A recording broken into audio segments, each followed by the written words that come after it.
Diangkat menjadi Rasul. Siapa yang angkat? Gubernur atau ketua daerah rumah wanita?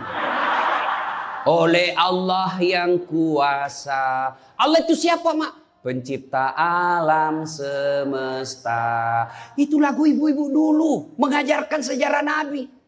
Sekarang apa lagu-lagunya ibu-ibu? Modern mereka, sarjana, istri pejabat, tapi tidak tahu sejarah Nabi. Apa lagunya ibu-ibu sekarang? Yuk, yuk ayo. Yuk ayo, yuk, yuk ayo. Apa itu ayo, ayo? Ayo apa? Ayo, ayo apa? Putar ke kiri, nona. Putarlah ke kanan. Beleng-beleng. Apa itu? Apa gunanya itu lagu-lagumu itu? Putar ke kiri, putar ke kanan. Apa? Katanya majelis taklim, tapi lagunya tidak mendidik. Sudah 3 tahun majelis taklim, seragamnya 4. Olahraga depannya lakinya orang. Dia di depan sebajunya sempit. Bapak-bapak di belakang, di depan ibu-ibu 1. Bapak-bapak di belakang 2. Ini kelakuan majelis taklim ini begini. Ketawa ibu-ibu karena ibu begitu toh. Kalau 17-an apa lagu-lagu seperti itu? Mesti dari kecil sejarah Nabi kita ceritakan. Itu dulu ibu saya kepada saya. Sekarang kepada anak saya bikinkan lagu supaya dia tahu anak Nabi. Anak saya namanya Cek, saya ajari. Cek, nah nyanyi nak. Anak-anak Nabi ada 7 orang. 3 laki-laki, 4 perempuan. Pertama Qasim, Abdullah, Ibrahim, Zainab, Rutkaya, Ummu Kalsum, Fatimah. Ibunya bernama Siti Aminah. Ayahnya bernama Abdullah. Kakeknya bernama Abdul Muthalib. Pamannya bernama Abu Thalib. Ibu baru tahu toh 7 anak Nabi? Ya. Berapa laki-laki? 3. Berapa perempuan? Anak pertama? Qasim. Coba. Ini dari sini kita tahu lagu. Maka ibu harus pandai-pandai mendidik anak. Memperkenalkan sejarah Nabi. Supaya mereka cinta kepada Nabi. Maka ini tujuannya maulid. Bukan kita mau bid'ah. Sekarang ada juga baru belajar agama 2 bulan. Itu pun melalui YouTube. Seolah-olah dialah menjadi panitia hari kiamat. Ini maulid bid'ah. Tidak ada pada zaman Nabi. Tidak ada pada zaman sahabat. Pada tabi'in tidak ada semua itu. Saya bilang bos memang tidak ada pada zaman Nabi. Tidak ada pada zaman sahabat. Kenapa? Mereka hidup sesama dengan Nabi. Mereka lihat Nabi. Segar ikatan mereka soal Nabi. Mereka tahu sejarah Nabi. Jadi tidak perlu dituturkan. Sekarang kita sudah 1400 tahun yang lalu. Banyak umat Islam. La ilaha illallah. Muhammad Rasulullah. Tapi dia tidak tahu siapa anaknya Nabi. Maka perlu kembali diingatkan. Jadi kalau orang mau maulid hargai. Jangan malah dibilang sesat. Masuk neraka, nenekmu punya neraka. Yang paling enak, yang tidak mau maulid silahkan. Tidak usah. Yang maulid silahkan. Yang maulid ini jangan kau tuduh mereka sesat. Ayo kita saling memuliakan, menghargai sesama muslim. Ya, ini 1 maulid. Yang kedua, ibu-ibu bagaimana kita maulid ini bisa menjadi bawa pulang, diamalkan. Apa yang diamalkan? Ayo kita sejarah kisah-kisah Nabi saja dulu. Ya, paling gampang sudah. Berapa istri Nabi? Berapa? Ini ibu biar tahu enggak mau duga dia jawab ini. Berapa? 11. Coba lihat. Istri pertama namanya Khadijah. Tua berapa tahun? 15 tahun lebih senior dari Nabi. Sebelum menikah dengan Nabi, beliau paling kaya di Mekah. Paling kaya di Mekah. Menikah dengan siapa? Muhammad bin Abdullah. Pegawainya waktu itu, karyawannya. Lalu Khadijah selalu cerita-cerita kelebihan Muhammad kepada asistennya. Namanya Nafisah. Asistennya, dia selalu cerita. Ini Muhammad baik, jujur, kinerjanya bagus, disiplin, sopan ngomong, nguntung juga baik. Nafisah paham. Oh, bunda ini senang sama Nabi Muhammad. Waktu itu belum jadi Nabi. Akhirnya apa? Nafisah jadi tim sukses. Tapi bukan tim sukses pilkada. Disuruh bikin baleho 10, cuma 5 dia bikin. Hilang 5. Ya kan? Ini Nafisah datang kepada Muhammad. Muhammad, bagaimana kalau ada perempuan suka kamu? Alhamdulillah. Tapi ini perempuan lebih senior dari kamu. Tidak ada masalah. Lebih tua 15 tahun. Tidak ada masalah. Tapi dia sudah 2 kali janda. Tidak jadi masalah. Tapi dia bosmu. Tidak jadi masalah. Yang jadi masalah, benar tidak dia senang sama saya? Kata Nafisah, tenang mas bro. Saya punya urusan. Jangan lagi cari dah hadis mas bro. Tidak ada. Lalu datanglah Nafisah kepada Khadijah. Bunda, bagaimana menurut bunda kalau ada laki-laki senang bunda? Alhamdulillah, terbuka jodoh. Tapi ini lebih muda dari bunda. Tidak jadi masalah. Lebih muda 15 tahun. Tidak jadi masalah. Tapi dia anak buahnya. Tidak jadi masalah. Yang jadi masalah, benar tidak dia senang sama saya? Kata Nafisah, tenang bunda, saya punya urusan. Ini namanya tim sukses yang tidak mempermalukan kedua belah pihak. Coba kalau Nafisah mau memanfaatkan situasi. Maka dia datang kepada Muhammad. Muhammad, dia suka kok bos. Tenang aja, ambil semua hartanya. Dia terlalu senang sama kamu. Nafisah kan tidak. Berarti ibu-ibu jaga perasaan orang. Jaga harga diri orang. Jangan permalukan orang. Meskipun ibu tahu ada aib dalam dirinya. Ini penyakitnya ibu-ibu. Apa? Tukang gosip. Ini. Duduk-duduk begini damai tapi gersang. Oh coba lihat siapa duluan pulang dia jadi berbicara. Jadi ini gini Pak Gubernur itu dia duduk-duduk itu. Dia enggak cerita tapi apa? Dia mulutnya enggak ngomong tapi bibirnya dong. Memang fitrahnya. Apa begitu orang sini? Bukan cuma di sini. Orang Amerika juga tukang gosip perempuannya. Fitrahnya. Maka Nabi katakan kalau perempuan mau selamat, jaga mulutnya, aman dia masuk surga. Cuma kan gampang sekali kita gosip. Lewat teman kita. Apa? Nggak serasi kudungnya sama roknya. Dia bilang iya. Lipstiknya palsu. Kenapa kau tahu? Melengket di giginya. Semua mau diurus. Iya kan? Ini penyakit kita. Semua mau diurus. Ustadz aja dia gosip. Itu juga bajunya waktu di YouTube. Saya dengar tadi dilewat. Saya dengar. Itu juga bajunya waktu di YouTube. Astagfirullah. Inilah penyakit ibu-ibu. Ibu. Mau gampang masuk surga? Ketika Nabi Isra Mi'raj kan dibawa jalan-jalan masuk surga. Subhanallah. Alhamdulillah. Banyak perempuan dalam surga. Begitu Nabi dibawa lihat neraka. Nauzubillah min zalik. Ya Allah ampuni hambamu. Ya Allah ampuni umatku. Ya Allah. Kenapa? Perempuan ternyata lebih banyak dalam neraka.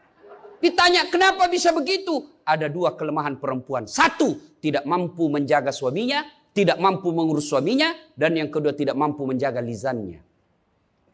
Jadi kalau ibu mampu menjaga lisan, aman. Itulah gunanya masker. Supaya ibu semua mau diurusin. Iya kan penyakit kita. Ya, Bu. Maka bertanyalah ibu-ibu di Makassar. Ustadz yang saya cerita ini kan benar. Memang begitu sifatnya Ustadz. Itulah benarnya namanya ghibah. Tidak boleh kita cerita kejelekan orang. Kalau dia salah yang ibu cerita namanya fitnah. Tidak ada jalan. Ayuhibbu ahadukum kata Allah. Sukakah kamu memakan bangkai sesamamu manusia? Maka berhenti cerita kejelekan orang. Jadi gimana solusinya Ustaz? Ketika datang orang cerita. Bu, katanya, na'udzubillah min zalik. Kita berlindung kepada Allah dari keburukan itu, Bu. Belum tentu suami kita lebih baik dari dia. Berhenti itu. Cuma kan enggak kita. Memang. Enggak tahu persoalan. Biar enggak tahu persoalan. Ikut campur. Ibu kalau suka ikut campur bikin urusannya ibu, nanti takdirnya seperti tauge. Tahu tauge? Tahu tauge? Coba lihat tauge, Bu.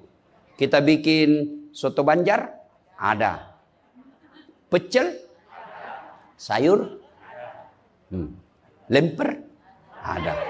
Ada tuh kalau di Makassar ada lemper. Ayo, maka karena dia selalu ikut campur, Allah takdirkan semua tauge bengkok. Dan ada yang lurus toh? Maka kalau ada ibu-ibu majelis begini kumpul, teriaki saja, pagi-pagi toge nih ya. Ini penyakit perempuan.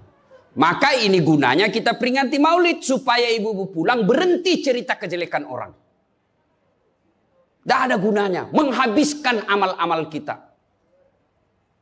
Nabi pernah kumpul para sahabat dan bertanya, atadruna manil muflis? Saudara-saudara sekalian, kau tahu siapa yang bangkrut nanti di akhirat?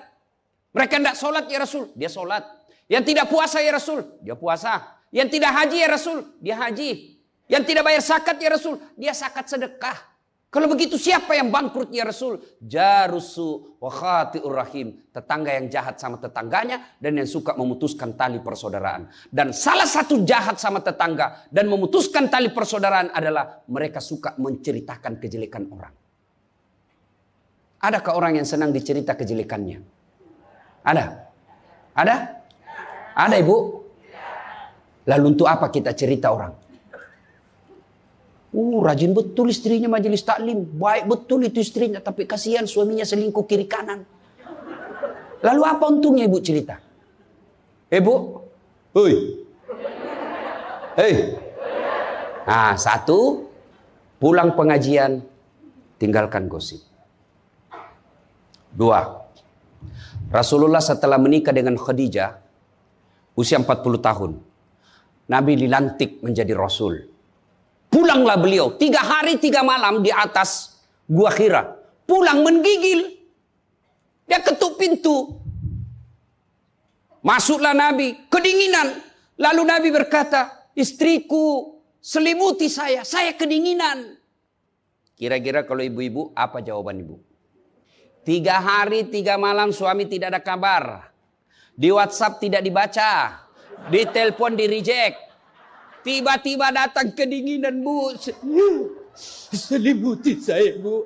Apa jawaban ibu? Apa ibu selimuti? Enggak, diinterogasinya suaminya. Mana HP-mu? Dari mana kau ini kedinginan? Iya toh? Tapi Khadijah tidak. Khadijah tidak pernah sangka buruk kepada suaminya. Apa kata Khadijah? Sami'na wa ata'na. Hikmah yang kedua buat ibu-ibu, sangka baiklah kepada suami.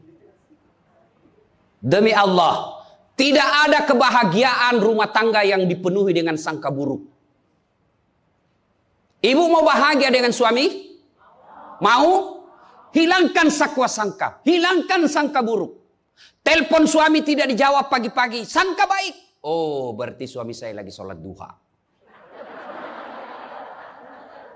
1 jam kemudian ditelepon. Belum dijawab juga. Oh, berarti suamiku lagi meeting dengan gubernur. Telepon lagi siang-siang tidak jawab. Oh, berarti suamiku lagi sholat berjamaah di masjid. Sore ditelepon tidak dijawab-jawab. Oh, berarti suamiku dia lupa handphonenya. Tiba-tiba sore masuk WhatsApp teman kita. Saya lihat suamimu bonceng cewek. Cantik betul. Oh, berarti suami saya lagi nge-grab.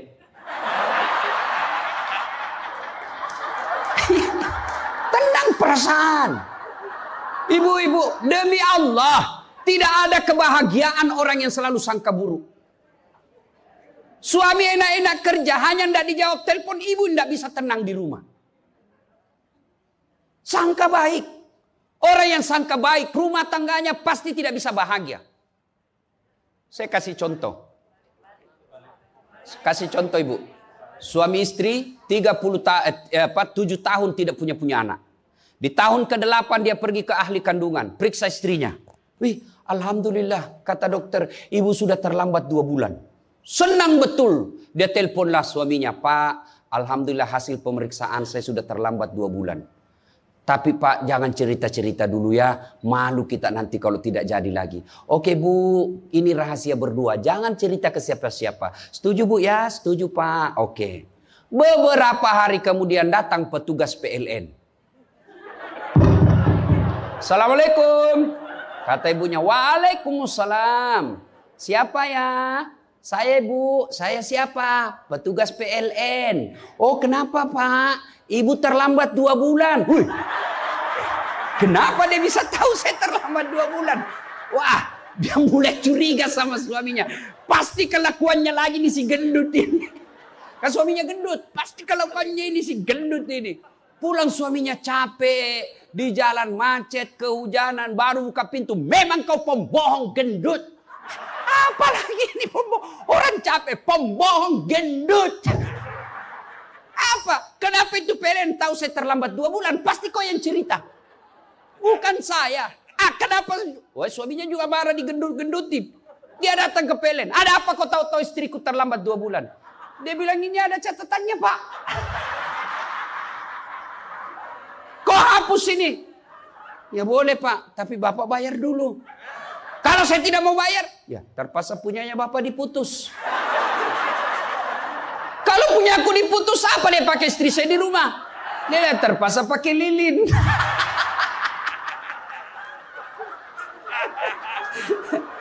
Inilah bahayanya sangka buruk.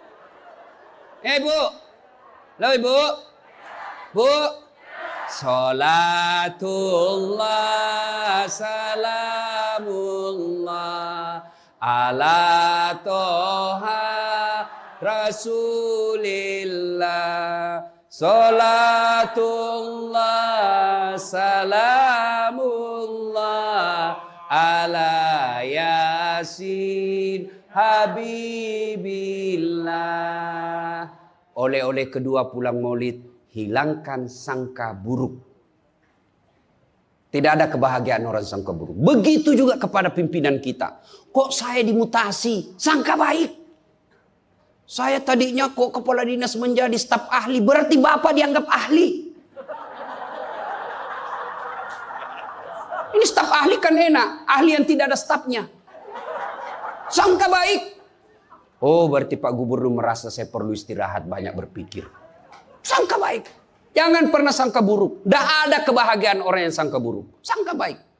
Saya dalam hidup saya, betapa banyak Allah kasih pelajaran. Saya baru tahu maksud Allah yang baik setelah beberapa saat berlalu. Begitu ada kejadian sangka baik saja. Tunggu akan muncul. Oh ini maknanya ini. Tamat SMA kan saya daftar polisi Bu. Tentara. Akabri. Begitu tes fisik. Tidak lulus. Kenapa? Ceper. Tidak cukup tinggiku Bu. Saya protes kepada Allah. Ya Allah kenapa kau lahirkan saya dalam keadaan pendek. Kau tidak jadi rugi jadi Tuhan kalau saya jadi tentara.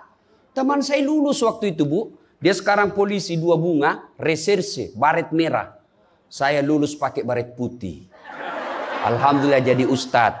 Alhamdulillah karena baret putih saya pakai. Mulai baret hiram sampai baret merah. Saya ceramai semua. Yang terbaik. Gubernur sebelumnya kepala dinas. Tiba-tiba kita tidak ada jabatan. Sangka baik. Itulah hidup. Jangan pernah sangka buruk. Begitu juga kepada suami. Sangka baik. Tidak ada ketentraman bagi rumah tangga yang selalu disertai sangka buruk. Dan ibu enaknya jadi istri. Karena ibu tidak tanggung dosanya suami. Saya bilang sama istri saya, Mama nyecek. Kan ibu-ibu sekarang suka sekali periksa handphone. Untuk apa periksa handphonenya suami Bu? Coba jelaskan saya, untuk apa? Ayo yang suka periksa handphonenya suami ini. Untuk apa Ibu? Setelah tahu ibu mau apa? Ternyata besok-besok ada masalah yang tidak menyenangkan hatimu. Apa yang kamu lakukan? Mau diceraikan, saya ceraikan kamu. Daripada kau menderita mendampingi saya, sudah kita selesaikan baik-baik. Dan kau tidak mungkin. Kuceraikan kau pagi, sore saya sudah dapat. Nah sekarang apa maumu? Sakit hati aja. Ayah. Dan hebatnya perempuan Islam, kalian tidak menanggung dosanya suami. Kalian tidak akan menanggung dosa suami. Ya, beda kalau laki-laki. Kalau laki-laki, dosa istri kita tanggung. Kalau suami menanggung dosa istri. Istri tidak pakai jilbab, istri tidak sholat, istri tidak puasa, istri tukang gosip, istri suka keluyuran. Suaminya ditanggung dosanya nanti. Ku ampusakum wa ahlikum nar. Beda istri. Suami pezina, suami koruptor, suami narkoba, suami penjudi, suami tukang tipu. Ibu tidak tanggung dosanya suami. Itulah enaknya jadi perempuan Islam. Bahkan kalau dia sholat, dia puasa Ramadan, dia jaga harga dirinya, dia patuhi suaminya, kata Nabi, tadahulul jannati bisalam. Silahkan ibu mau masuk pintu surga mana saja. Makanya sangka baik saja, tidak usah sangka buruk. Ada ibu-ibu curhat sama saya tengah malam, Ustaz. Mohon solusinya Ustaz. Saya sudah tidak tahan. Kenapa ibu? Dia bilang saya sudah tidak tahan. Saya minta solusinya Ustaz. Saya sudah tidak tahan. Memang kenapa? Saya ini sudah 21 tahun menikah Ustaz. Tidak tahan. Saya bilang dalam hati. 21 tahun tidak tahan. Inilah kadang-kala ibu-ibu kalau ngomong tidak masuk di akal. Ya memang Allah fitrahkan itu manusia. Laki-laki itu lebih banyak akalnya. Perempuan lebih banyak perasaannya. Maka kalau perempuan ngomel, dengar saja Pak. Tidak usah dijelaskan apa dia mau. Dengar aja. Karena memang dia cuma mau didengar. Dengar aja. Oh, ya, dengar aja, dengar. Tapi tidak tahan saya Ustaz. Ya tidur. Rumus menghadapi perempuan itu, ilmu paling efektif, sabar. Tidak ada sudah kalah itu ilmu sabar. Diam. Tidak usah dijelaskan. Biar dijelaskan tidak masuk di akalnya. Apalagi kalau dia sudah bilang pokoknya. sudah Pak. Lebih diam aja. Pokok. Sudahlah. Dijelaskan satu, muncul pertanyaan dua. Dijelaskan tuntas yang dua, muncul lagi pertanyaan tiga. Sudah tuntas semuanya, dia ungkap lagi yang 5 tahun yang lalu. Itulah perempuan. Iya ibu toh? Maka dengarkan saja. Ada saatnya nanti dia bilang, baru dia sadar itu. Iya sebenarnya itu saya emosi aja itu hari Pak. Begitulah perempuan. Dihadapinya jangan emosi. Saya sudah tidak tahan Ustaz. Kenapa? Sudah 21 tahun. Udah cocok saya Ustaz. Saya bilang ibu tahu enggak baut? Tahu Ustaz. Apa pasangannya baut ibu? Mur. Sama enggak? Sama modelnya? Sama bentuknya?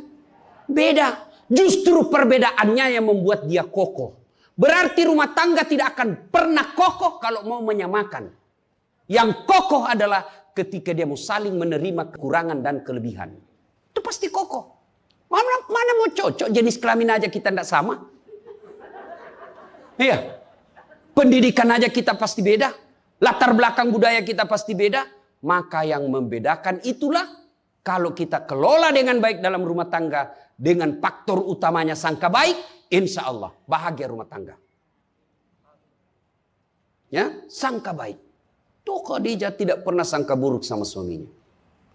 Khadijah ketika beliau sakaratil maut. Usia 65. Beliau sakit. Dan baju yang beliau pakai sudah 8 kali tambal. Tahu tambal ibu?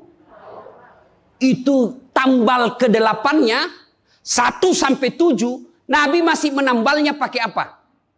Masih pakai kain. Di tambalan ke-8 beliau pakai pelepah daun kurma. Kenapa? Habis kainnya Nabi. Padahal sebelum nikah beliau orang kaya. Lalu beliau panggillah anaknya, Fatimah ta'al. Fatimah ke sini dulu nak. Kenapa bunda? Tolong kau mintakan serbannya bapakmu. Ada serban yang selalu dia pakai bapakmu itu terima wahyu. Tolong sampaikan ke beliau. Saya minta untuk saya jadikan kain kafan. Mudah-mudahan serban itu Allah hindarkan saya dari azab kubur. Mendengar ini Fatimah berkata, bunda aja yang minta sama bapak. Dengar jawaban Khadijah. Saya malu minta sama bapakmu, nak. Habis hartanya untuk bantu Rasulullah, minta serban, malu. Kira-kira masih ada istri sini malu minta sama suaminya? Pak Gubernur, masih ada kira-kira malu minta sama suami? Bukan diminta, dicuri. Ayo, itulah Khadijah.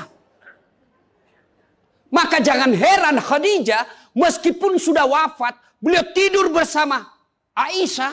Beliau tidur bersama Aisyah. Tapi siapa yang dikenangnya? Khadijah. Rasulullah hanya berkata, seolah-olah saya mendengar trompa kakinya Khadijah. Seolah ada Khadijah dalam rumah kita. Aisyah cemburu. Ya Rasulullah, ada apa sih kelebihan Khadijah? Khadijah sudah wafat. Kau nikahi 2 kali janda. Lebih tua dari kamu. Kenapa Khadijah terus? Dengar jawaban Nabi. Kau tidak pernah mampu mengimbangkan, menyandingkan atau menyamakan dirimu dengan Khadijah. Ketika tidak ada orang percaya kepadaku, Khadijah orang pertama yang percaya ke Rasulanku. Ketika orang memboikot saya tidak boleh bertransaksi ekonomi kepada Muhammad, hartanya habis untuk membantu perjuangan dakwah. Maka jangan heran Rasulullah sangat mencintai Khadijah. Jadi kalau ibu mau dicintai suami lahir batin, jadilah seperti Khadijah. Bukan karena cantiknya, bukan karena kayanya, tapi kebersihan hatinya Khadijah. Kita itu laki-laki kan tergantung perempuannya. Kalau perempuannya baik, akhlaknya baik, tidak mungkin tergoda suami. Ibu mau? Suami tidak macam-macam mikirnya. 3 aja resepnya. Pegang ini, kau kuasai suamimu. 1, buat matanya senang. Artinya apa? Ibu penampilan cantiklah di depan suami. Kalau suami senang selalu pakai baju merah, pakai itu baju merah tiap hari. Kalau suami senang warna-warna emas, pakailah itu tiap hari. Ya. Tapi saya tidak senang warna begini, Ustaz. Bukan untuk ibu, tapi untuk menyenangkan suami. Dandannya seorang istri, menyenangkan hati suami, itu ibadah buat seorang wanita. Yang kedua, buat perutnya senang. Bagaimana caranya? Bikinlah masakan kesenangan suami. Kalau tidak bisa tiap minggu, sekali sebulan. Ketika terima gajinya suami, terima honornya suami, ya WhatsApp suami, SMS suami, telepon suami. Bang, jangan makan di luar hari ini. Hari ini saya masak spesial buat abang. Masakan kesenangan saya sudah siapkan di rumah bang. Aman bang, jangan makan di luar. Ini hari spesial buat abang. Senang kita jadi suami. Itu saya kalau terima SMS WhatsApp begitu, mamanya di rumah dia goreng baru dia kirim. Rasanya kita mau cepat pulang. Ibu pernah WhatsApp suaminya begitu? Paling di WhatsApp, bang jangan lupa singgah beli telur. Bang habis gas.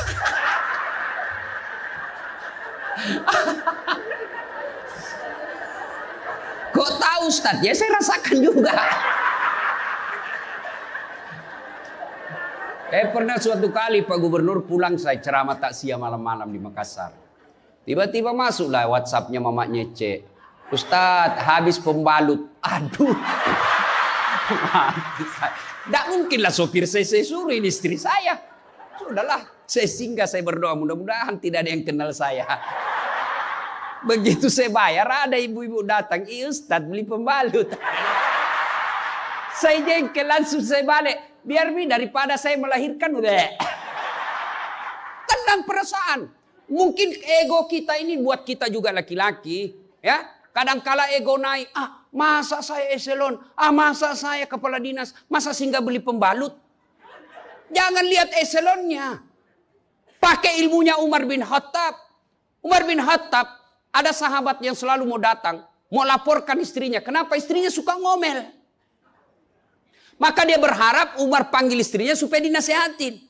Begitu dekat dengan Umar bin Khattab, dekat dari rumahnya Umar, dilihatnya Umar juga dimarahi sama istrinya. Balik dia bilang, Pak Umar aja dimarahin. Balik besok ketemu, ya Amirul Mukminin, presiden lah waktu itu. Saya lihat kemarin Anda istri ngomel-ngomel, Anda senyum saja. Dengar ini jawaban bapak-bapak ini, para pejabat nih yang hadir. Dengar apa jawaban Umar. Begitulah cara saya berterima kasih kepada istriku yang telah hamil, melahirkan, dan menyusui anak saya. Coba, hilang itu emosi Pak. Hilang itu harga diri. Kalau kita sudah ingat bagaimana susahnya itu ibu melahirkan, hamil. Masih ingat ibu-ibu waktu hamil? Masih? Ada enggak enaknya itu orang hamil? Untung saya enggak pernah hamil. Oh, coba ibu-ibu kalau hamil, jalan aja setengah mati. Aduh, sudah mau mau duduk aja, mana ada ibu hamil langsung duduk aja. Udah standar samping dulu itu kasihan. Iya ibu, ya benar. Kalau kita laki-laki paling ngidam. Ustaz, apa doanya berhenti ngidam istri? Ngidam apa istrimu? Nanti dia bisa tidur kalau dilihat saya di atas lemari Pak Ustaz. Jadi kalau istrinya mau tidur jam 10, setengah 10 sudah naik di atas lemari. Saya berarti kau dongo-dongo itu dikasih kerja di kau suami. Yang kedua kata Umar, begitulah cara saya berterima kasih kepada istriku yang telah melahirkan anak saya. Masih ingat waktu melahirkan? Masih? Ada enggak ibu-ibu melahirkan senyum? Ada? Mentang-mentang istri gubernur, keluar sayang. Setengah mati juga biar istri gubernur. Nggak ada. Itulah susahnya jadi perempuan. Maka ketika suami disuruh sama istri, bayangkan sulitnya melahirkan. Yang ketiga kata Umar, begitu cara saya berterima kasih yang telah menyusui anak saya. Masih ingat waktu menyusui? Masih? Terutama waktu tumbuh giginya.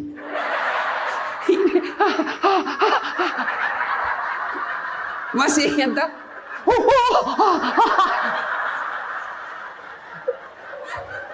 Untuk saya tidak pernah rasakan. Kalau digigitkan, mana dia ditinjau nanya, kok gigit saya? Tidak, dia usap, lepas nak. Iya ibu, iya. Siang anaknya, malam.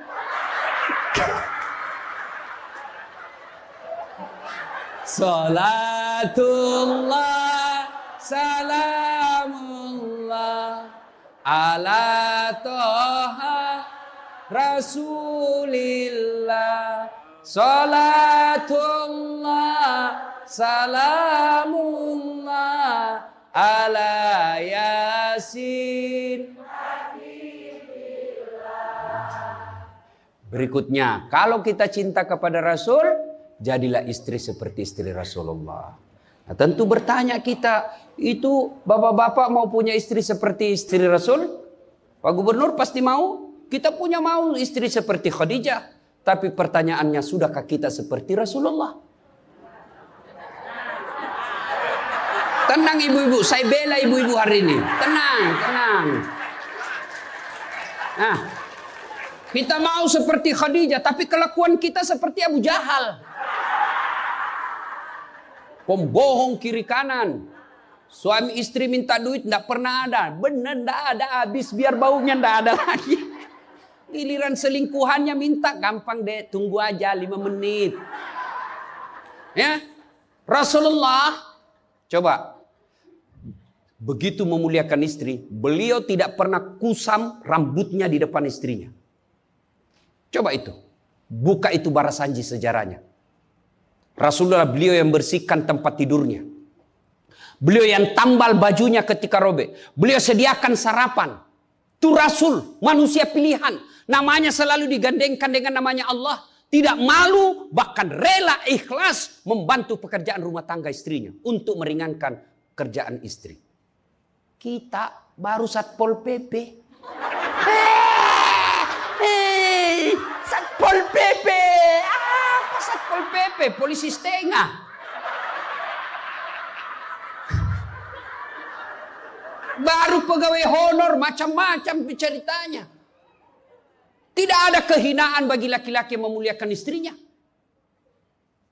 Tidak ada kehinaan suami yang membantu pekerjaan istrinya.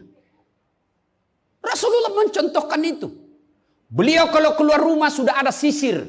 Masuk ke kamar rapi baru keluar. Kita sudah habis pisang gorengnya 4 masih berantakan rambut. Begitu istrinya katakan, bang, baik-baik itu rambutmu apa? Kenapa kau urus rambutku? Rambutmu kau urus. Itulah Rasulullah. Rasulullah subhanallah, dari 11 istri beliau tidak ada satupun yang dia panggil namanya. Beliau tidak pernah memanggil Khadijah. Beliau tidak pernah memanggil Aisyah. Aisyah beliau panggil apa? Ya Khumairah. Yang kemerah-merahan pipinya. Karena memang Siti Aisyah merah delima pipinya. Maka bapak-bapak, Pak Kak di sini, Pak Karo, panggillah istri kita dengan panggilan kasih sayang. Wahai istriku yang termancung hidungnya di lorong 3. Dia bilang, tidak mancung hidungnya Ustaz. Ya giginya lah kau lihat. Justru giginya mancung Ustaz. Jangan terlalu jujur. Mentang-mentang istri kita hitam panggil Tam. Hitam. Apa kata istri kita? Apa PC? Masa suami istri? Katanya Islam itu agama yang paling paripurna. Kok kita saling PC hitam?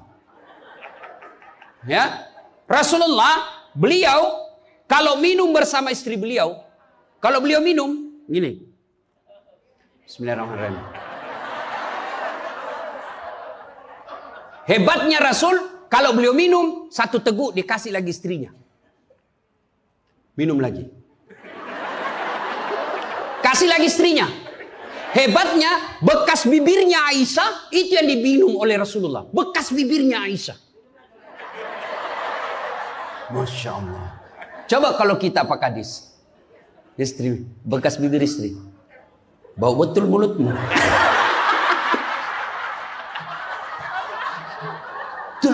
Maka kalau ibu bapak mencontoh Rasulullah, maka rumah tangga pasti bahagia. Dia bukan cuma surga akhirat menunggunya. Di dunia dia sudah dapatkan surga. Nggak usah ikut parenting. Quality time. Apa itu? Belajar saja sama diri Rasulullah. Kita ini sudah miskin di dunia. Rumah tangga kita kadang-kala ngontrak-ngontrak. Tidak tahu lagi kewajiban istri kepada suami. Suami tidak tahu kewajiban kepada istri. Maka di dunia dia susah sanggara. Di akhirat apalagi nanti. Maka kalau kita tidak bisa dapatkan kekayaan sorga di dunia. Dengan harta. Maka dapatkan kebahagiaan itu dengan memperbaiki hati dalam rumah tangga. Suami tahu kewajiban kepada istri. Istri pun melaksanakan tugasnya kepada suaminya. Itu Rasulullah. Rasulullah subhanallah. Manusia mulia tidak pernah menghina istrinya. Maka jadilah suami seperti Rasulullah Muhammad SAW. Ibu bapak saudara-saudara sekalian. Suatu kali Umar bin Khattab menangis. Tiba-tiba ketawa lagi. Menangis lagi. Datanglah sahabat bertanya. Wahai Umar, kok sudah gila apa? Umar waktu itu sudah jadi presiden. Beliau katakan, bagaimana saya tidak ketawa? Saya mengingat waktu sebelum datang Muhammad SAW, saya pernah memakan Tuhanku. Dia bikin berhala dari roti, lalu dia makan itu Tuhannya. Dia bilang, bayangkan hebatku dulu sebelum ada Muhammad, Tuhan pun saya makan. Kan dia ketawa. Lalu kenapa engkau menangis ya Amirul Mukminin? Saya bayangkan sebelum Nabi Muhammad SAW datang di tengah-tengah kita. Saya pernah mengambil anakku yang masih orok, merah, saya rebut dari istriku, lalu saya bawa ke belakang rumah, saya gali pasir, saya tanam sendiri anak perempuanku itu, lalu saya timbun, saya lompat-lompat di atasnya karena saya anggap ini perempuan anak pembawa sial. Begitu zaman jahiliyah. Alhamdulillah setelah ada Muhammad, mampu melahirkan kita seperti sekarang ini, bisa membedakan yang hak dan yang batil. Berarti Rasulullah dikenang kehebatannya, karena berhasil memimpin, mengarahkan umatnya dari jahiliyah menjadi seperti yang kita nikmati sekarang ini. Berarti Pak Gubernur, kalau Bapak ingin dikenang sebagai pejabat, bukan hanya memperbaiki diri, tapi memperbaiki rakyat Sumatera Selatan. Dan Alhamdulillah saya senang sekali mendapat berita Bapak punya program yang sangat memuliakan kebaikan. Bukan Islam, kebaikan. 1 desa, 1 lurah, 1 rumah tahfiz. Meskipun Bapak sudah tidak menjabat sebagai gubernur, Selama rumah tahfiz itu dimanfaatkan, maka itu akan menjadi amal kebaikan dunia sampai di akhirat. Tapi percayalah, tidak mungkin Pak Gubernur hebat tanpa didukung sama istri. Tidak mungkin. Ini istri tidak kelihatan perannya, tapi menentukan SK. Benar. Biar Pak Gubernur senang sama Bapak, kalau istri Pak Gubernur tidak senang, berpengaruh itu tanda tangan. Memang sudah itu begitu yang namanya kehidupan manusia. Saya juga tidak bisa hebat ceramah begini kalau istri saya tidak mendukung. Saya mau bikin naskah, digangguinya saya. Pergi sama bapakmu, cepat kau ambil itu. Nangis sana, mana bisa kita bikin naskah? Begitu kita mau ceramah, dia curi kita punya naskah. Apa? Mana bisa? Allah Subhanahu wa Ta'ala berfirman, mana sudah ini? Mana naskah kita? Maka yang terpenting kembali dalam maulid kali ini, mari jadikan rumah tangga kita sebagai pintu sorga, meraih sorga yang sebenarnya. Jangan berpikir di dunia tidak ada sorga. Kita kan selalu berdoa, fid dunya hasanah, wa fil akhirati hasanah. Selamat di dunia, selamat di akhirat. Apa itu fid dunya hasanah? Menurut para ahli tafsir Al-Quran, hasanah di dunia itu, sorganya dunia itu mengandung 4 komponen. 1, punya pasangan yang baik.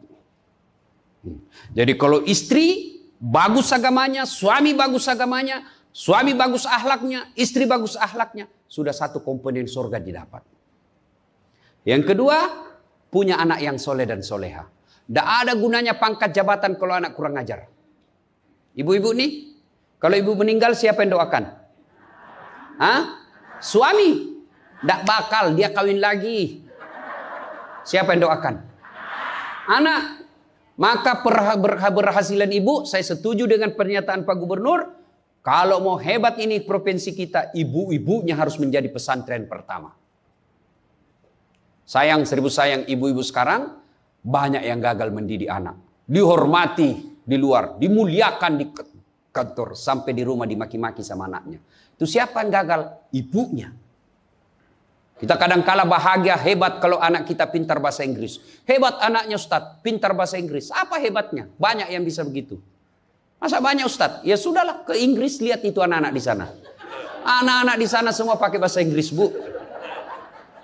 Memangnya kalau ibu nanti meninggal, anak berdoa pakai bahasa Inggris? Oh my God. Please help me my mother. Enggak. Pasti pakai bahasa Padang. Kepado, lindungi lo. Pasti. Ya, maka ibu-ibu didik anak. Yang ketiga komponen punya surga dunia, apa itu? Punya harta yang bermanfaat, bukan harta yang banyak. Mana harta yang bermanfaat? Harta yang banyak digunakan orang lain menjadi amal saleh-saleh, amal jariah. Bu-ibu nih yang punya emas berlian, cincin. Ayo ibu, kalau ibu meninggal siapa yang punya itu? Siapa? Anak, istri kedua. Bukan anak, istri kedua yang pakai. Maka sedekahlah sebelum tiba saatnya. Dan yang keempat, surganya dunia, punya teman yang baik. Bukan teman kepentingan politik dan kekuasaan. Teman yang baik itu meskipun kita sudah pensiun masih baik sama kita. Meskipun kita sudah miskin masih baik sama kita. Itulah teman yang baik. Dan nerakanya dunia ketika kita punya jabatan. Banyak teman kita. Pas kita hilang jabatan semua menjauh dari kita. Itu nerakanya dunia. Nah ibu bapak saudara-saudara sekalian. Mari mewujudkan ini melalui maulid. Maulid ini tidak ada guna kalau kita pulang tidak diamalkan. Minimal amalkan dengan menjadi suami yang baik. Dan istri yang baik. Terakhir. Kalau kita mencintai Rasulullah, maka kita ikuti sunnah-sunnahnya.